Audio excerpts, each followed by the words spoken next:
नमस्कार। नमस्कार। आज हम एक बहुत ही आप कह सकते हैं बुनियादी लेकिन दिलचस्प विषय पर बात करने वाले हैं। हाँ बिल्कुल। वुड्रो विल्सन, उनके प्रशासनिक विचार और आज का भारत। जी। क्या वो विचार जो 100 साल से भी पहले दिए गए थे आज भी हमारे एडमिनिस्ट्रेशन, हमारे प्रशासन में मायने रखते हैं? ये एक बड़ा सवाल है। हमारे पास जो सामग्री है वो इसी जटिल रिश्ते को, इसी कनेक्शन को समझने की कोशिश करती है कि कितनी प्रासंगिकता बची है और कहाँ वो विचार अब फिट नहीं बैठते। बिल्कुल। हमारा मकसद यही समझना है कि विल्सन के जो कोर आइडियाज थे, जैसे पॉलिटिक्स और एडमिनिस्ट्रेशन को अलग रखना, हाँ, वो द्वैतवाद, योग्यता के आधार पर भर्ती मतलब मेरिट सिस्टम, और काम में एफिशिएंसी लाना, ये आज के भारत के लिए कितने काम के हैं। क्या ये सिर्फ किताबों की बातें हैं या वाकई जमीन पर दिखती हैं? सही, तो चलिए इसी की गहराई में उतरते हैं। ये पड़ताल वाकई जरूरी है, क्योंकि देखिए विल्सन के विचार कहीं ना कहीं हमारे प्रशासनिक ढांचे की नींव में तो हैं। हाँ। आप स्ट्रक्चर देखेंगे तो लगेगा कि हाँ, वहीं से प्रेरणा ली है। हाँ, वो ढांचा दिखता है। लेकिन जो आज की हकीकत है, जमीनी सच्चाई, वो बहुत ज्यादा जटिल है। उसमें कई परतें हैं। वो विल्सन के साफ सुथरे मॉडल से काफी अलग है। और इसी गैप को, इसी तनाव को समझना मजेदार होगा। तो शुरू करते हैं सबसे बुनियादी कॉन्सेप्ट से। विल्सन का शायद सबसे मशहूर आइडिया, राजनीति प्रशासन द्वैतवाद, पॉलिटिक्स एडमिनिस्ट्रेशन डाइकोटमी। जी। मतलब सीधा सा है, पॉलिसी बनाना नेताओं का काम और उसे लागू करना अफसरों का, दोनों अलग अलग। बिल्कुल। विल्सन का तर्क ये था कि अगर एडमिनिस्ट्रेशन को रोज की राजनीतिक खींचतान से दूर रखें, हाँ, तो वो ज्यादा एफिशिएंट होगा, ज्यादा प्रोफेशनल, ज्यादा निष्पक्ष। एक तरह से वो चाहते थे कि प्रशासन बिजनेस की तरह चले, लॉजिकल, ऑर्गेनाइज्ड, नतीजों पर फोकस। और इसका उदाहरण भारत में दिखता है। औपचारिक तौर पर तो दिखता है। जैसे मान लीजिए केंद्र में स्वास्थ्य मंत्रालय ने आयुष्मान भारत योजना बनाई। ये हुई नीति। ठीक है। अब इसे जिले में लागू कौन करेगा? कलेक्टर और बाकी सरकारी मशीनरी। तो ये जो काम का बंटवारा है, ये विल्सन के विचार जैसा ही है। अच्छा, लेकिन ये कितना असल में होता है वो शायद आगे की बात है। हाँ, उस पर आएंगे सीमाओं पर बात करते हुए। ठीक है, तो अभी प्रासंगिकता पर ही रहते हैं। इसी द्वैतवाद से जुड़ा है दूसरा बड़ा आइडिया, योग्यता आधारित सिविल सेवा, मेरिट बेस्ड। हाँ, ये बहुत महत्वपूर्ण है। विल्सन ने उस समय अमेरिका में स्पॉइल सिस्टम चलता था, मतलब जीतने वाले नेता अपने लोगों को नौकरियां बांटते थे। हाँ, भाई भतीजावाद। बिल्कुल। विल्सन ने कहा नहीं, ऐसे नहीं चलेगा, हमें प्रोफेशनल काबिल लोग चाहिए। और ये तो भारत में बहुत साफ दिखता है। यूपीएससी, एकदम। संघ लोक सेवा आयोग की जो कठिन परीक्षा प्रणाली है, वो इसी मेरिट सिस्टम का आधार है। और फिर ट्रेनिंग एलबीएसएनए में। जी, मसूरी में लाल बहादुर शास्त्री राष्ट्रीय प्रशासन अकादमी, वहाँ अफसरों को प्रोफेशनल ट्रेनिंग दी जाती है। ये पूरी कोशिश यही है कि काबिलियत के आधार पे लोग आए, ना कि किसी की सिफारिश पर। तो योग्यता हो गई। हाँ। और फिर विल्सन ने कहा कि ये अफसर पेशेवर और तटस्थ भी होने चाहिए, प्रोफेशनल और न्यूट्रल।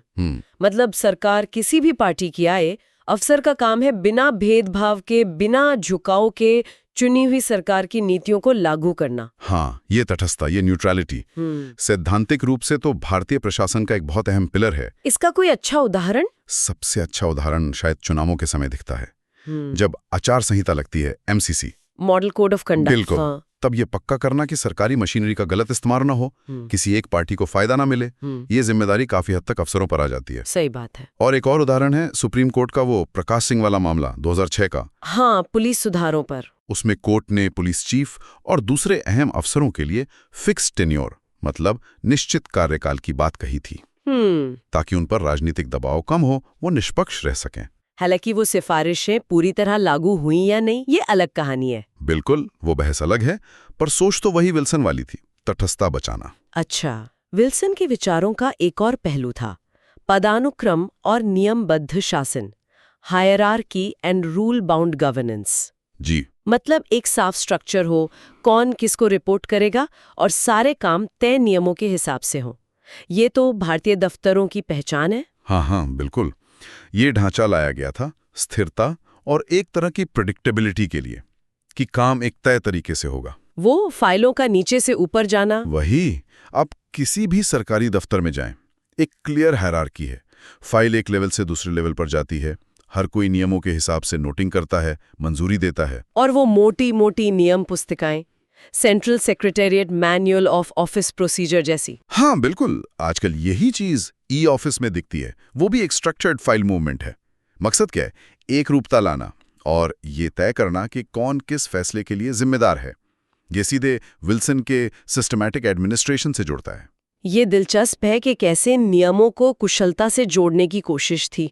और यहीं से अगला पॉइंट आता है, विल्सन का प्रशासन को एक व्यवस्थित अध्ययन का क्षेत्र मानना, एक साइंटिफिक स्टडी। हाँ, उनका मानना था कि एडमिनिस्ट्रेशन को भी एक साइंस की तरह पढ़ा जाना चाहिए। उसके प्रिंसिपल्स डेवलप करने चाहिए, उसे लगातार बेहतर बनाने के तरीके खोजने चाहिए। और इसका असर भारत में दिखता है।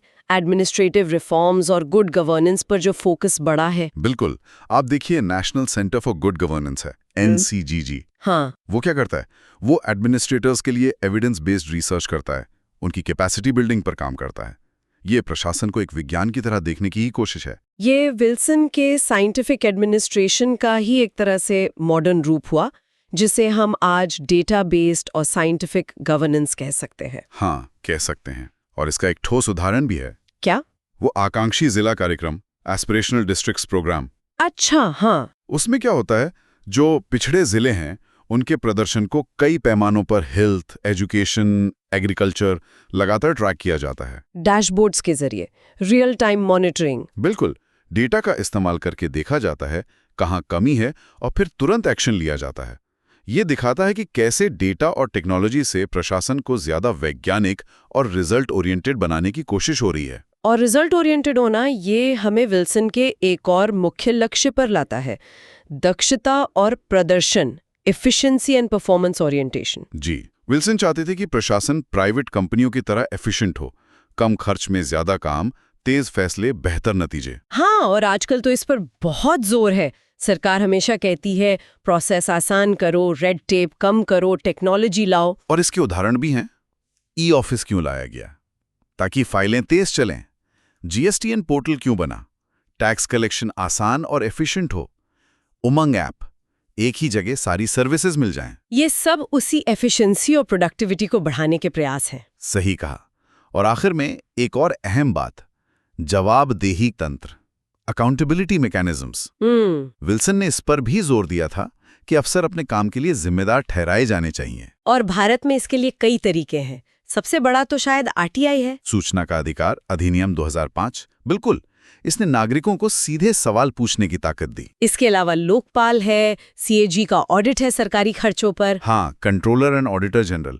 और कई योजनाओं में सोशल ऑडिट भी अनिवार्य रहे, जैसे मनरेगा में। हाँ, जिसमें गांव के लोग खुद देखते हैं कि काम ठीक हुआ या नहीं। ये सब प्रशासन को जनता के प्रति, संसद के प्रति जवाबदेह बनाने के तरीके हैं। ये भी विल्सन के सोच से मेल खाता है। और अगर हम बड़ी योजनाओं को देखें, जैसे स्वच्छ भारत मिशन, हाँ, उसमें भी वो नीति और उसके अमल का अलगाव दिखता है। खोटे पॉलिसी केंद्र ने बनाई, लक्ष्य तय किए, लेकिन उसे जमीन पर उतारने का काम, टॉयलेट बनवाने का, लोगों को जागरूक करने का, वो जिम्मेदारी जिला प्रशासन और स्थानीय निकायों की थी। तो ये फिर से विल्सन के मॉडल जैसा है। बिल्कुल। तो अब तक की बातचीत से ये लग रहा है कि विल्सन के कई जो कोर प्रिंसिपल्स हैं, मेरिट, न्यूट्रलिटी, हायरार्की, नियम, एफिशिएंसी, अकाउंटेबिलिटी, ये सब भारतीय प्रशासन के DNA का हिस्सा है। हाँ, उसकी बनावट में, उसकी सोच में ये चीजें शामिल हैं। उन्होंने एक तरह का वैचारिक ढांचा दिया है जिस पर हमारा एडमिनिस्ट्रेशन खड़ा है। लेकिन हमेशा एक लेकिन होता है। हाँ, बिल्कुल। जैसा हमने शुरू में कहा था, ये तस्वीर का सिर्फ एक पहलू है। हाँ, दूसरा पहलू है इन सिद्धांतों की सीमाएं। और आज के भारत में ये कहाँ-कहाँ अप्रासंगिक हैं या कमजोर पड़ते हैं। सही। तो अब उस पे आते हैं, विल्सन का मॉडल आज क्यों या कहाँ फिट नहीं बैठता। सबसे पहला और शायद सबसे बड़ा पॉइंट, वो राजनीति प्रशासन का अलगाव, वो डायकोटमी। हाँ, वो अवास्तविक है, अनरियलिस्टिक डायकोटमी। कहने में अच्छा लगता है, पर क्या असल में ऐसा होता है? बहुत मुश्किल है, खासकर भारत जैसे वाइब्रेंट कॉम्प्लेक्स लोकतंत्र में। देखे ना, IAS IPS अफसरों के तबादले कितनी जल्दी जल्दी होते हैं। हाँ, वो तो है। क्या वो हमेशा प्रशासनिक जरूरत से होते हैं या अक्सर राजनीतिक वजहों से? मंत्री बदल गए या कोई स्थानीय नेता नाराज हो गया तो अफसर का तबादला। ये तो सीधे सीधे राजनीतिक दखल है प्रशासन में, विल्सन के आदर्श के बिल्कुल उलट। और इसी से जुड़ता है वो राजनीतिक नौकरशाही गठजोड़ वाली बात, पॉलिटिकल ब्यूरोक्रेटिक नेक्सस। हाँ, तो वो तटस्थता वाली दीवार कमजोर होती है तो फिर एक नेक्सस बन जाता है। नेता और अफसर मिलकर अपने फायदे के लिए काम करने लगते हैं। और इससे पक्षपात होता है फैसलों में। बिल्कुल। कई बार आप सुनते होंगे कि फलां पोस्टिंग के लिए राजनीतिक सिफारिश चली, या किसी अफसर को इसलिए साइडलाइन कर दिया गया क्योंकि वो फिट नहीं बैठ रहा था। हाँ। नतीजा हो सकता है स्थानीय स्तर पर कानून लागू करने में भेदभाव हो या करप्शन बढ़े। ये विल्सन के साफ सुथरे निष्पक्ष प्रशासन के विचार पर बड़ा सवालिया निशान लगाता है। क्या ये भारत में संभव भी है, ये सवाल उठता है। सही। अच्छा, एक और कमी बताई जाती है विल्सन के मॉडल की कि ये पुराना राज्य केंद्रित मॉडल है। State centric. हाँ, मतलब ये मानता है कि शासन सिर्फ सरकार का काम है, गवर्नमेंट ही सब कुछ करेगी। लेकिन आज तो गवर्नेंस की बात होती है, जिसमें सरकार के साथ साथ और भी लोग शामिल हैं। बिल्कुल। आज आप देखिए बड़े बड़े प्रोजेक्ट्स, मेट्रो रेल बन रही है, एयरपोर्ट चल रहे हैं, इनमें पीपीपी मॉडल कितना आम है, पब्लिक प्राइवेट पार्टनरशिप।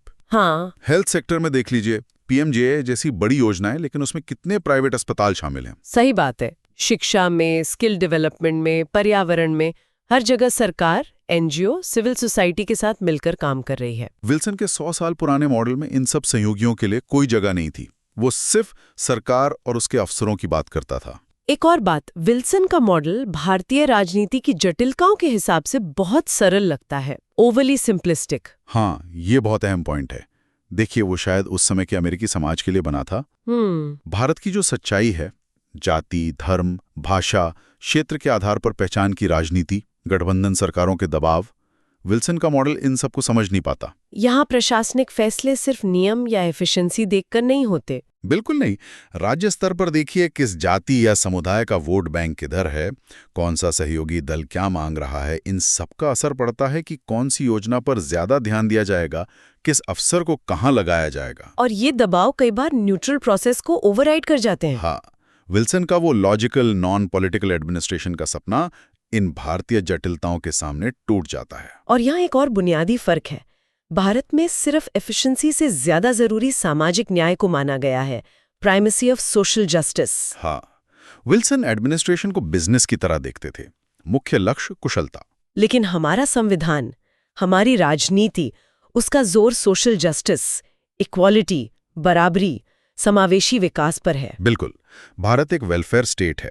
यहाँ एनएफएसए के तहत गरीबों को सस्ता अनाज देना है, मनरेगा में रोजगार की गारंटी देनी है। हाँ। इन योजनाओं का मकसद सिर्फ काम निपटाना नहीं है, इनका मकसद है लोगों को अधिकार देना, पिछड़े वर्गों को ऊपर उठाना। तो यहाँ पर कॉस्ट एफिशिएंसी से ज्यादा जरूरी इक्विटी और एम्पावरमेंट हो जाता है कई बार। हाँ, ये विल्सन के प्योर एफिशिएंसी वाले मॉडल से बहुत अलग है। अच्छा, विल्सन ने जिस पदानुक्रम और नियमबद्धता पर जोर दिया था, हाँ, हायरार्की और रूल्स, वो कई बार उल्टा पड़ जाता है, अक्षमता का कारण बन जाता है, जिसे हम लाल फीताशाही कहते हैं। हाँ हाँ हाँ हाँ, ये विडंबना है।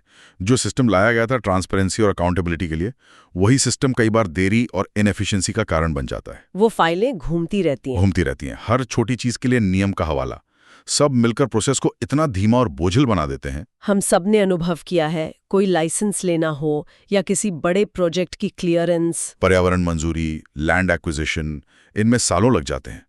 ये अक्सर उसी कॉम्प्लेक्स हायरार्की और रूल बुक का नतीजा होता है। विल्सन के मॉडल में एक और चीज नहीं थी, सहभागी शासन, पार्टिसिपेटरी गवर्नेंस। हाँ, उनका मॉडल टॉप डाउन था, ऊपर फैसले लो, नीचे लागू करो।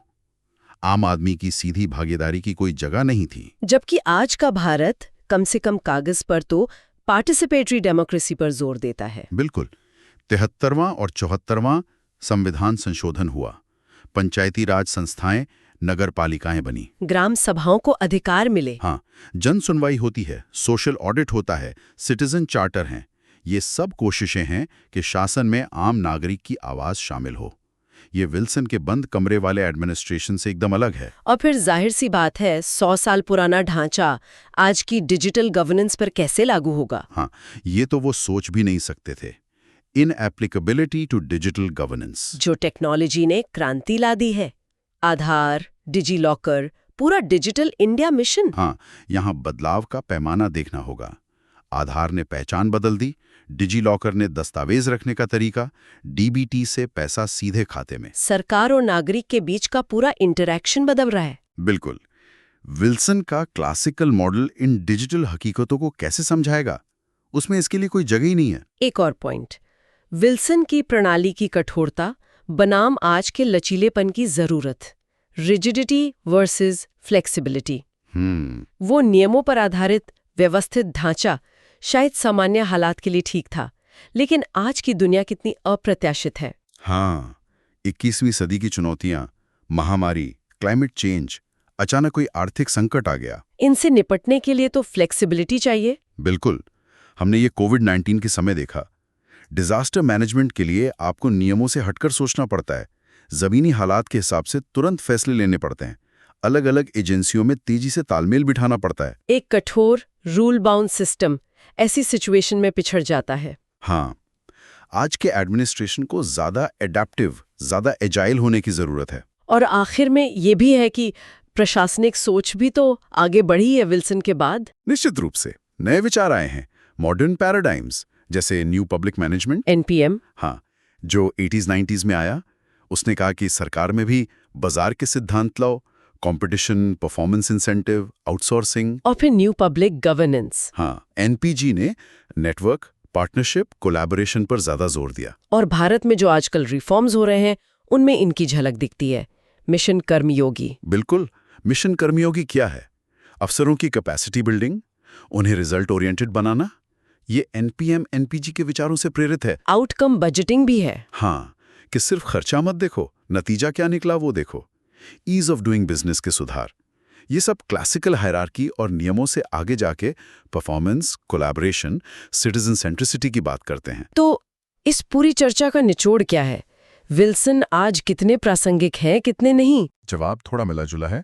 एक तरफ विल्सन के जो सिद्धांत हैं, मेरिट, न्यूट्रलिटी का आदर्श, हायरार्की, नियम, एफिशिएंसी, अकाउंटेबिलिटी, ये आज भी भारतीय प्रशासन की वैचारिक नींव हैं, स्ट्रक्चर का हिस्सा हैं। उन्हें हम नकार नहीं सकते, हमारा सिस्टम बना ही काफी हद तक उन पर है। बिल्कुल, लेकिन दूसरी तरफ ये भी उतना ही सच है कि ये क्लासिकल ढांचा आज के भारत की जो जटिलताएं हैं, पॉलिटिक्स, एडमिनिस्ट्रेशन का ओवरलैप, सोशल जस्टिस पर फोकस, नॉन स्टेट एक्टर्स की भूमिका, डिजिटल बदलाव, इनसे अकेले डील करने के लिए नाकाफी है, इनसफिशिएंट।